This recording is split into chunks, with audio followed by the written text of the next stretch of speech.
My first visit to the 9/11 Memorial in New York City by Pet Goldfish.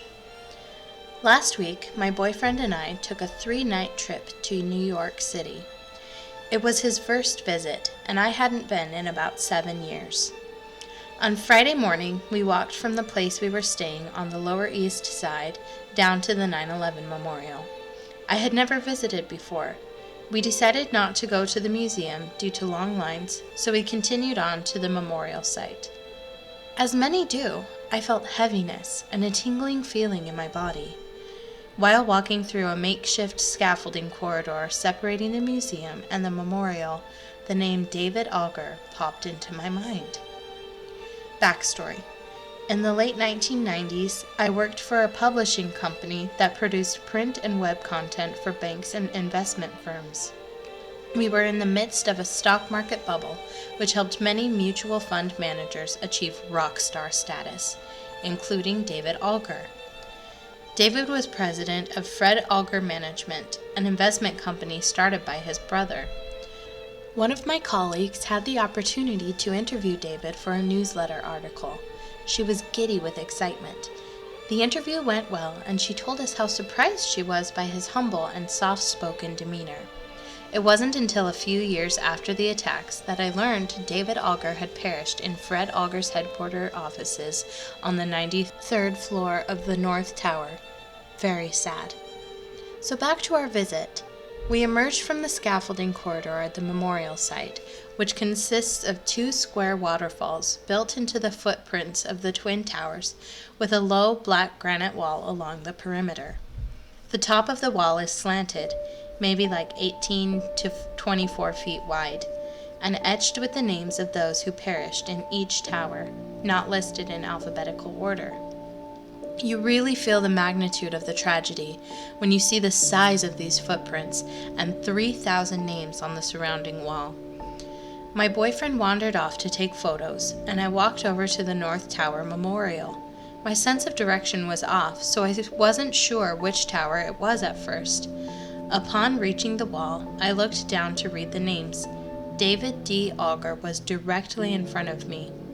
I took a photo, then silently wished him peace and thanked him for directing me right to his spot. It was probably just a freaky coincidence, but the fact I had been thinking about him just a couple minutes before gave me chills.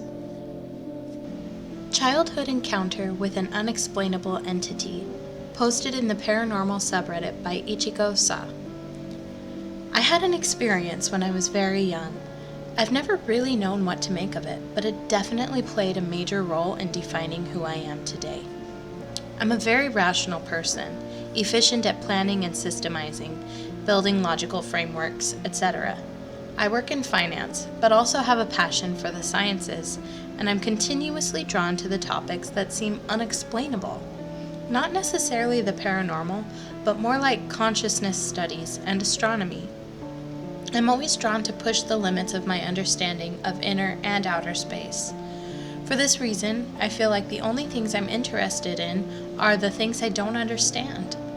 Once I figured out how to fit something into my paradigms of understanding, then I get bored and move on. This particular experience, however, is one that I've never been able to explain, even after more than 20 years, and therefore falls into the paranormal category. I've never really spoken about it much because I don't want people to question my rationality, but hey, this seems like the right place. So my parents got divorced when I was really young. As a small boy, I used to sometimes wake up in the middle of the night and walk over to my mom's room to go spend the rest of the night in her bed. So one particular night, I think I was about 5 at the time, I decided to go to her room. I got up and walked out of my room. It was dark in the house, but there was enough light for me to see where I was going. I was walking down the passage between my room and hers when I noticed that there was something ahead of me in the darkness, like a figure made of complete darkness in the semi-darkness. At first I wasn't sure if I was seeing something or not, but as it got closer, it morphed and took on a clearer shape. It was a humanoid shape walking towards me, and it had a very long neck, which was kind of tied in a loose knot. The scariest and most unexplainable part is that through the hole in the loose knot, I could see the other side of the passage and the room at the end in complete light, as if it was daytime, but the light was 100% contained in the borders of the knot. Needless to say, that's when I became terrified and I screamed, "E.T. E.T.!"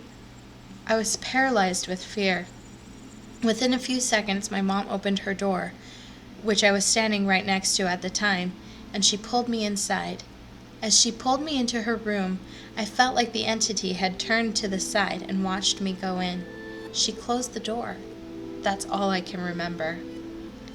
I had a couple strange experiences in that house, hearing weird things in the night, or feeling like something touched me in my sleep. My stepdad, who came into the picture a year or two later, once had an experience where he felt a cold hand on him in the bathroom when there was no one there, and it apparently terrified him. We moved away from the house shortly after that. Never had any other weird experiences since then, other than a couple sleep paralysis experiences with aliens and cloaked figures in my 20s. But those I can kind of explain, whereas I can't think of any way to explain that first encounter. The way I see it, I'm either crazy or there was something there. Any thoughts or questions? Experiences at a friend's house. Posted in the Paranormal subreddit by Emo Small Dog. Hello. I've never posted anything on Reddit before, but I suppose there's a first for everything. Forgive me for any grammatical or spelling mistakes, as I'm exhausted as I write this. I'm a 15-year-old female, and my friend Shannon is as well. This all began when I slept at her house for the first time a few years ago. She lives in a 3-story townhouse in which the kitchen and living room are on the first floor, 2 bedrooms are on the second floor, and the master bedroom is on the 3rd floor. However, the 3rd floor was not actually used as a bedroom, but more as a storage space. Anyway, back to the subject. The first time I slept at her house, her mother had us set up our sleeping arrangements in the 3rd floor. So as it got darker, Shannon and I decided to go hang out on the balcony that connected to the 3rd floor by a glass sliding door. After talking for a while out there with nothing happening, we went back inside. Just so there is no confusion past this point, I want to make it known that I have experienced a lot of strange things since I was very small, and Shannon and I had never even spoken about the paranormal before.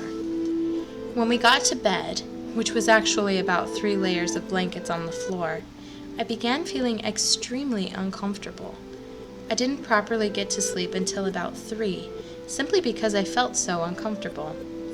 The entire 3rd floor felt heavy and just all around uneasy. However, I brushed it off because I didn't want to seem rude or offend her. Jumping ahead to this year, about 4 years after the initial discomfort I felt in her home, Shannon and I had reconnected and gotten close again. One day, I was invited to join her and another close friend of ours, Brianna, to stay the night at Shannon's house.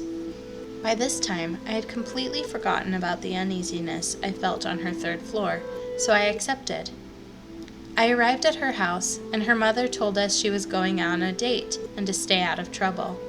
She left during the late evening, leaving us 3 girls to do pretty much whatever we wanted.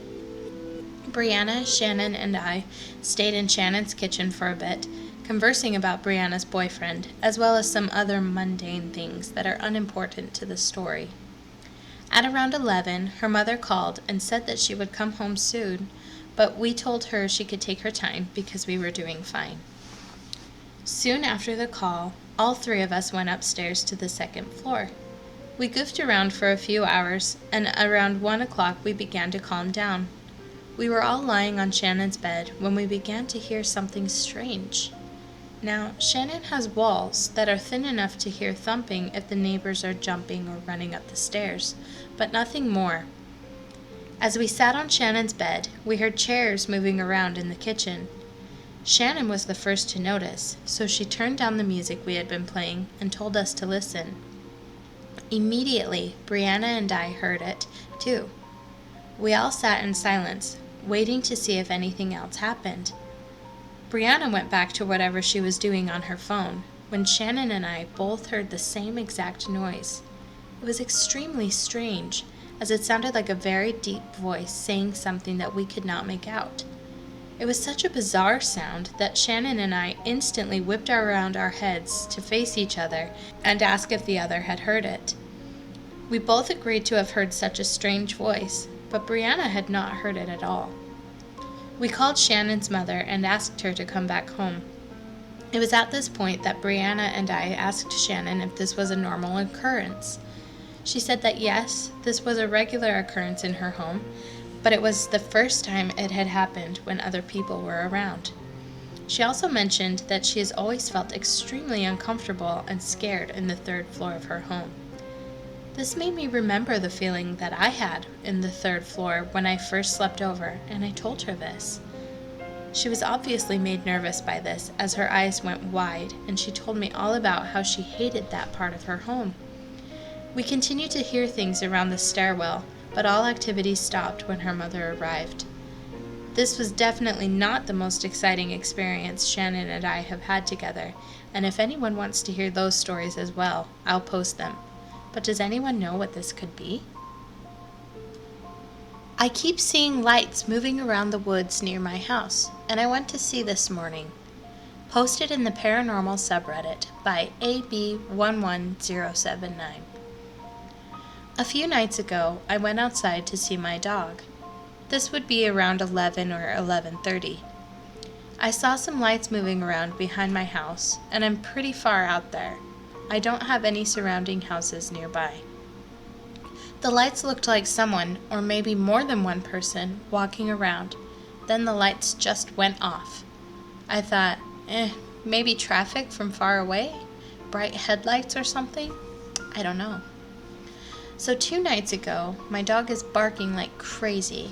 I look out the window and see someone with a flashlight. I grabbed a gun, just in case, and made a lot of noise trying to open the door. But the guy runs away into the woods, and I grabbed a weak flashlight because I'm retarded and don't know how to change batteries or something, so I didn't get a good look at him. Last night, I saw more lights moving around. Looked like 3 or 4 flashlights. Well, I decided to check it out in the morning. So about 7 a.m. Central Time, it's 10:40 as of now, I went into the woods, gun loaded just in case, and did some exploring. Probably around 8:30 or 9 a.m., I had pretty much explored the whole area. I went back around looking for maybe markings or something. Found nothing. Not a freaking thing. So apparently there's a guy, or guys, traveling around and stalking me? Or maybe not. I don't know, but it's pretty terrifying.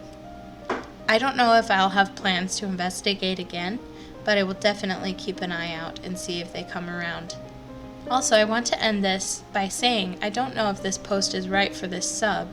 The whole guideline on stories was confusing, and I see other stories here, and half the stuff on No Sleep is fake, and I don't see a place where you can post real stories like this, because I have no idea really.